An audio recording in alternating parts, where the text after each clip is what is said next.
Odštartované všetko v poriadku. Frličková je hneď na líderskej pozícii. Laura, držíme palce, ide vynikajúco. Druhá je Nemka.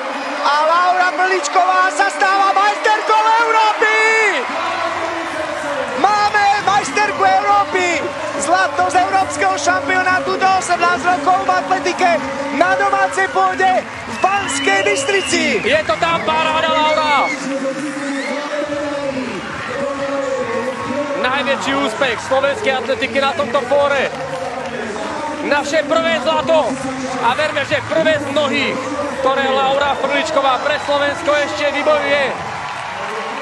Potvrdila fantastickú výkonnosť 12.97 na taktiež pod 13 minút, neuveríte, 13 sekúnd, prepáčte, 13.33 Rojková a Kingová 13.37, to sú prvé tri pozície.